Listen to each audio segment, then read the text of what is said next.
I've just exited a very intense and stressful trade.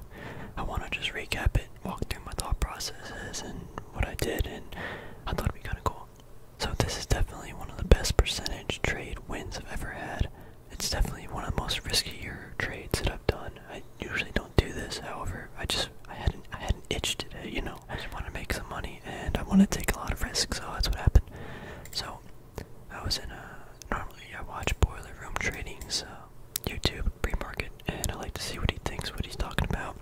One of the things he mentioned today was MXC. I don't remember exactly what happened, but it basically jumped like 200% on news-related events or something. And because of the float of the stock, this thing had the potential to rip up really fast, really hard. So I put it on my watch list and then did some quick analysis. I jotted down some price levels. We're looking at a monthly chart. So we got this 2 standard deviation, we got the 1, we got some resistance or back here that it connects 3 times actually, so that's pretty strong.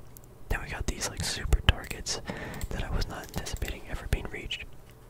So I had these 3 main price levels. And then moved down to a little bit less time frame, didn't really see too much, you know. Even on the 1 day, nothing, so went to like a 15-day. Did I do 15-day? Or I went to a 5-day, and I started jotting down some price levels of, like right back here. Here's one resistance level that connected to, no, 1 time prior, because this is all the information I had before that. It was just this. I'm trying to remember exactly where the standard deviation zones were.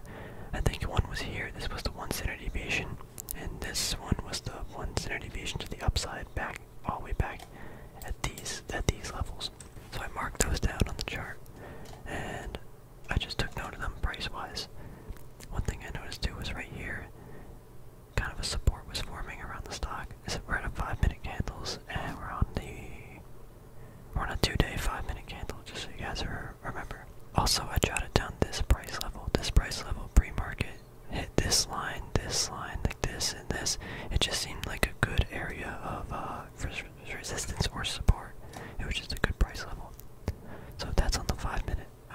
Nothing really else I noted there. Now once the market opened, we are right here. Here's the market open.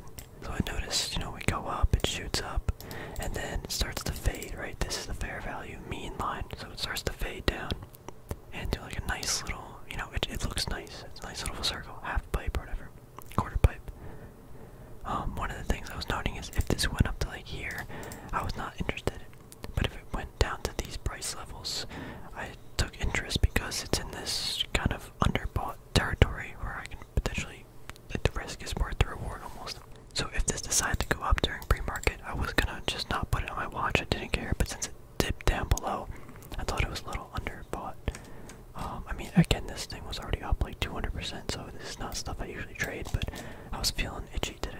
Candles, I see these buying wicks pre-market, 927, 928, 929. Buying wicks being bought. 930 jumps up. Actually, I'll put on the trade where I actually got in. Let's do this. At 931, this 930, it shoots up like 7% already. I was like, wow, okay. So at 931, I was like, okay, I'm feeling it. I think this is moving. I bought midway through the candle, right? 954 is right here. Sorry, 1034, the price that I bought at right here. It then shoots up that 1 minute 8%. So I went in with a decently high position size, and if I'm trading these more volatile stocks, I don't want that because the risk is so much greater. So I was already up in this one candle a good amount. I was like, oh my god, it then gets halted, and I'm like, oh no. So I wait, it was like 10 minutes, I'm just sitting here so stressed. I'm like, yo, what's going on with my money? Am I gonna lose it all? So after the big up move and then the halt, it then shoots all the way up to this like resistance level that I marked out.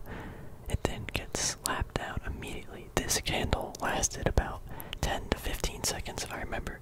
There was no time to exit, and I was already up about 25%, and I was like, oh my gosh, like I could have made a lot of money right off there in like literally a minute, or no, I guess 10 minutes with the halt.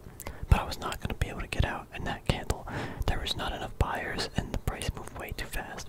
After that, it gets halted again for about another 5 minutes.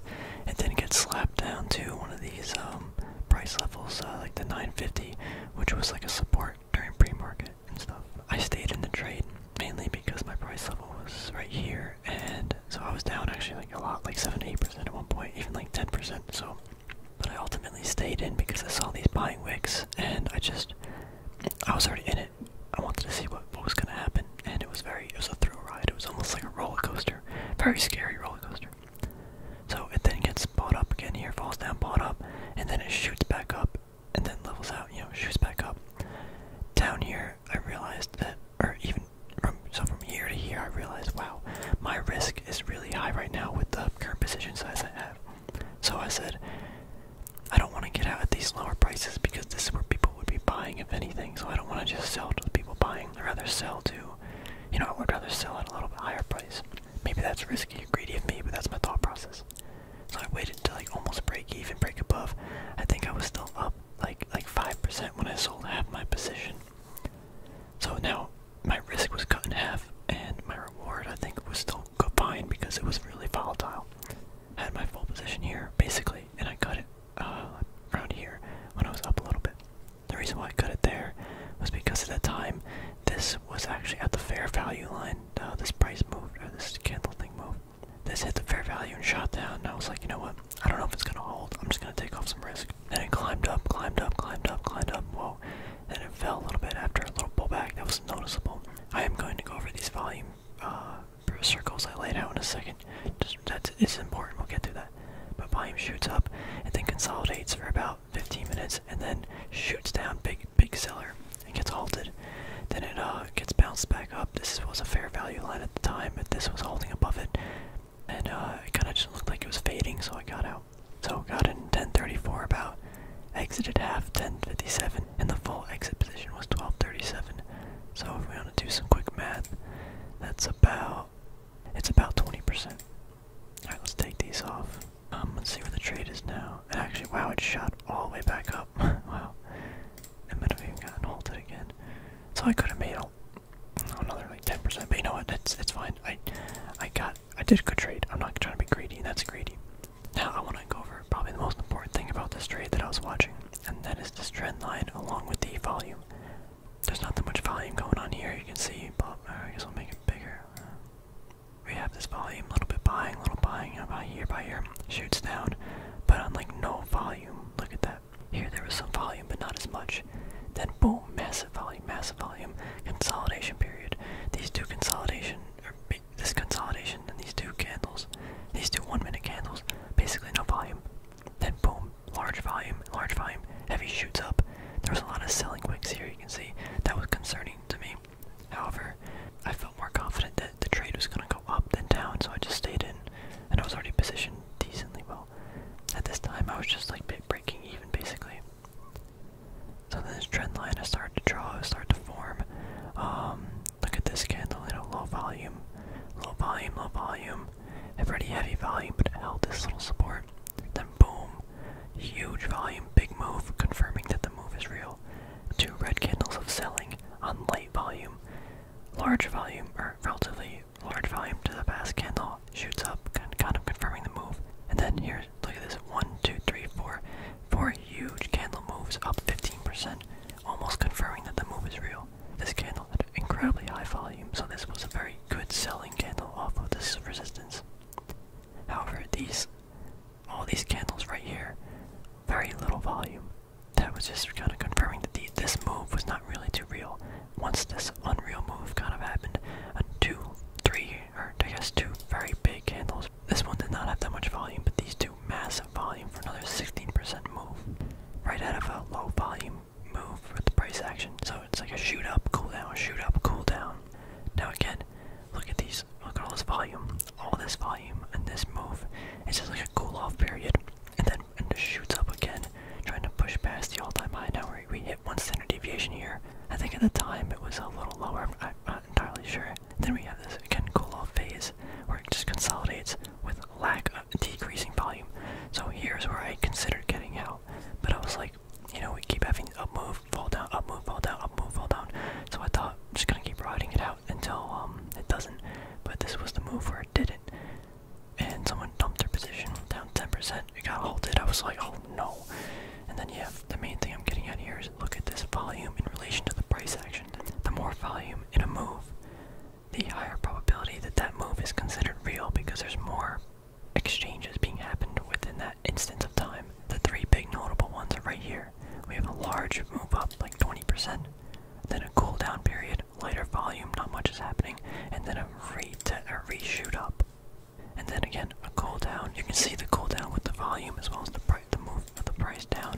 If this price movement was down much higher, similar to this, then it's a little bit different, right? Because that's kind of confirming, oh, some big person or a lot of people got out at this price. It's kind of saying this move is more real than if it had lighter volume. So again, move up, cool down, a big move up, and then a consolidation cool down period. And ultimately it got slapped, but that's one thing I was really taking a note on this. But yeah, this was a very stressful trade.